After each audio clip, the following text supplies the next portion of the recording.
Nancy Pelosi is in town and she went by Jimmy Kimmel and he actually asked her a lot of questions and made more news from his interview than most journalists are able to create. The first question that he asked her was, we have this Mueller report. He seems to pass the ball to the Congress to do something about it. Nancy Pelosi has quite a bit of influence in Congress. What's she gonna do about it? Take a look. And then he indicated that now it's Congress's job to take it from here. That's right. Are you taking it from there? Well, we've been on that path for a while.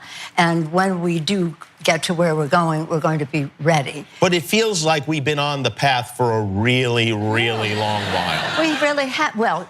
Like since the 70s. But you have to remember, we've only had the majority, Right. Democratic majority. That's true. You got that? Yeah. Since this year, and the first month, government was shut down, you remember. Right. So we have, I'm very proud of our chairman. We had a big week last week. We won 3 court cases and 1 decision by the Justice Department to give us documents.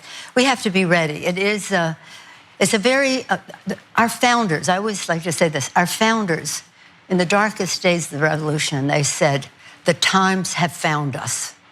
Well, I think right now the times have found us. We have a defiance of the Constitution of the United States. Yeah. And so when we go down this path, we have to be ready, and it has to be clear to the American people. And we have to hope that it will be clear to the Republicans. To the Republicans. So that's it. I think my take on that, and I want to hear yours, because we did speculate about this yesterday on the show. When she says that we have a defiance of the Constitution, I think that the entire crowd is waiting for her to then go. They start clapping, thinking she'll be like, and we're gonna impeach him. But that doesn't happen, and then it fizzles. Yeah, she said the time has found us to do what? If the time found you, that would be a time for action. I've never heard of anyone like, can you imagine like a Braveheart speech? The time has found us. That is why we should sit down and do nothing and wait longer for another time.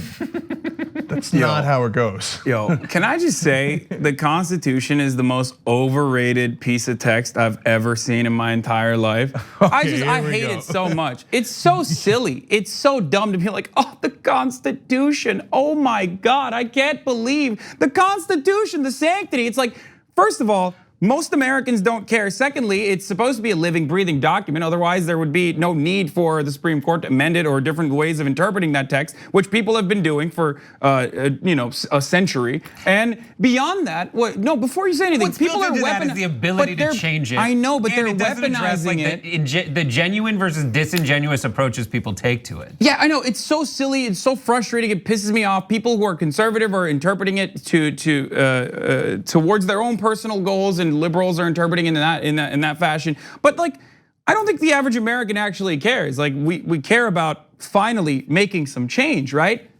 So it's ridiculous because the Democrats are supposed to care. The Democrats are acting like they care, and then they're not even following through. They're not even following through on it. If you genuinely care about the constitutional norms that Trump is eroding, and he genuinely is eroding the checks and balances by making sure his attorney general or Hope Hicks doesn't show up for subpoenas and congressional hearings and whatnot. These are genuine problems, okay? Especially if you care about these things. So why aren't you pursuing anything? Like, why aren't you still holding back? Especially when considering the fact that Republicans, and I wrote about this recently, that's why I'm so angry, especially when considering the fact that Republicans have shown time and time again that they will take the smallest thread and pull it as much as they can and weaponize investigations like they did with the Benghazi one and use it against Hillary Clinton. Why do people still talk about Benghazi? Benghazi, that's all people still talk about, the Hillary Clinton emails. This is like one part of that investigation that conclusively showed that Hillary Clinton was not even guilty, and they still used a part of that investigation to be like,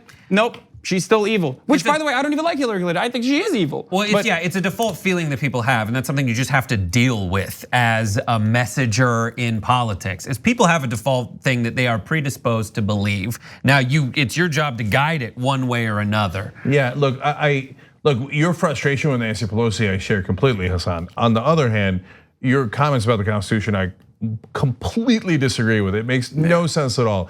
I think it's probably the best governing document ever written. Dude, it's the Bible. It's the Bible for Americans. Yeah, it's literally the Bible. Except, I wish it was. I wish it was. Except it's actually 1,000,000% better than the Bible, because the Bible is made up of fairy tales. But the Constitution actually is a good guide for human beings on how to govern themselves.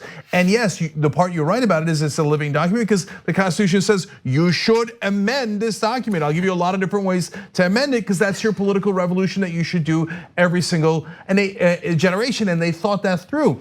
But I'll go back to agreeing with you on how it's twisted. So the conservatives will take that Constitution and go, yeah, you see that, it establishes a religion. No, it doesn't. It says the exact opposite, right? Oh, it says it's a Christian nation. No, it says the exact opposite. And then people will use it for their own purposes, which is exactly bringing us back to Pelosi. She said the Constitution is so important. Impeachment is in the Constitution. She said the time has found us. And then she seems to imply the Constitution says we shouldn't impeach Trump because she's not doing it. That makes no sense at all. No, it it's does not make even sense. connected to logic. No, it does make sense. If you follow what Democrats have done historically, it makes absolute sense. This is no different than the way Barack Obama literally turned around and said, we have to look forward, not backwards. When the people were asking him, like, hey, you're the Democratic president. This is like the change. You ran on change. Are you gonna go back and actually actually prosecute war criminals for torture? And he was like, well, let me be clear. We have to look forward. That doesn't have anything to do with the Constitution. No, my point is, no, it has everything to do with the fact that they are. This is the reason why I said the Constitution is ridiculous, is because it's something that no one actually genuinely cares about, but uses as a talking point. What's important is seizing political power and embarrassing, humiliating, and destroying your opponents. That is literally what politics is about. So for us to talk about like the sanctity of the Constitution is ridiculous. Look.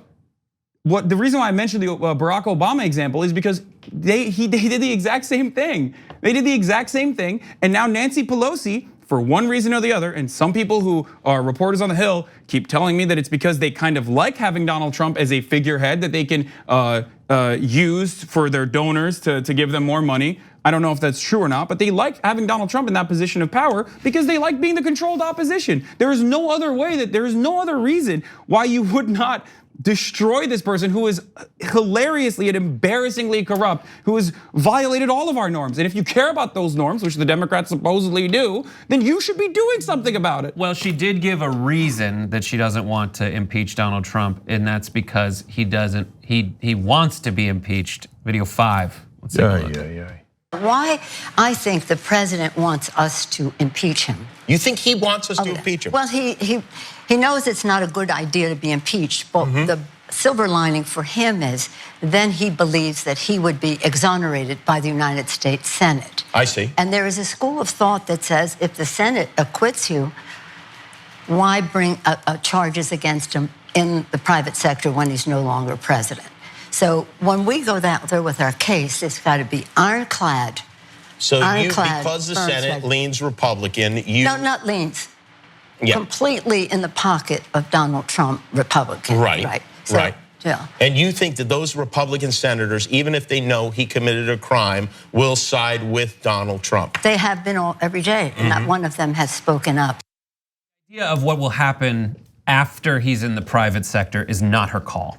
That is absolutely the incoming president's call. And this, coupled with the last video that we showed you, is proof that she's just waiting till after the election to do anything. So unless Donald Trump wins, oops, when's the last time Democrats made that miscalculation? Right, because she's also saying we need the Senate, which means she plans to win the Senate in 2020 and then potentially either not have to deal with Donald Trump or have him in office, but she's still gonna win the Senate? Nah, look, let me correct two things that Nancy Pelosi is completely factually incorrect on. She's so factually incorrect that the normal sycophants in the mainstream media, even they had to say like, whoa, that's weird, that's totally wrong.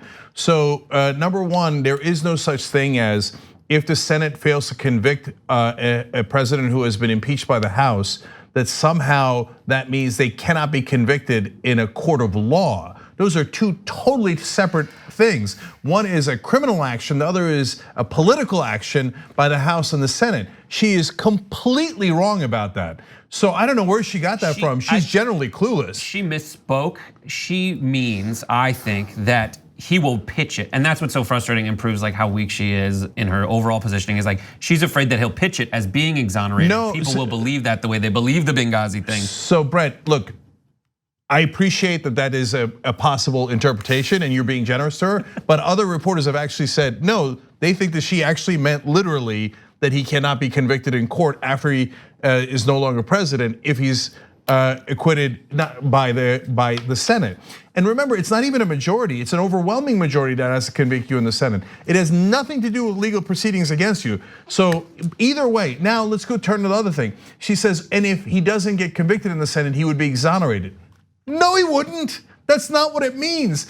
If a huge percentage of the Senate controlled by Republicans don't politically vote against you, that does not mean you're exonerated of the charges. So they've built up this mythology in Washington that somehow she's brilliant. She's not brilliant. She oftentimes has no idea what she's talking about. You know who is brilliant, on the other hand? Mitch friggin' McConnell, okay? And the way Mitch McConnell behaves is, I wish, the same way that Nancy Pelosi would behave. It's never going to happen because, like I said time and time again, that they are comfortable being the controlled opposition because they get to keep their jobs while not really doing anything, okay? Not really putting themselves out there, which is absolutely preposterous. Like, the fact that they are not doing anything is so frustrating to me. I mean, there is no, like, I don't even care. I hate Trump, I despise Trump, but I don't understand how they just simply will not take any action whatsoever. And then they turn around and they're shocked. They turn around and they're shocked, just like when Mitch McConnell recently said,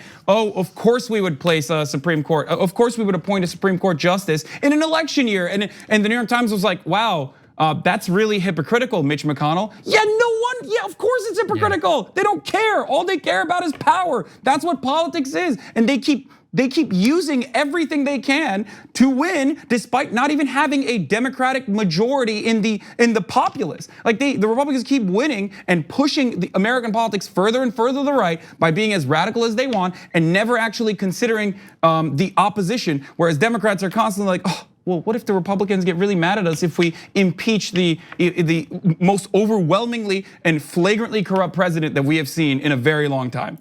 And that is why they lose elections, because they don't know how to exercise power. On the go? Don't worry, we got you covered. You can still listen to TYT at our new podcast network. Find us on Apple Podcasts, the Google Play Store, or at tyt.com/podcast.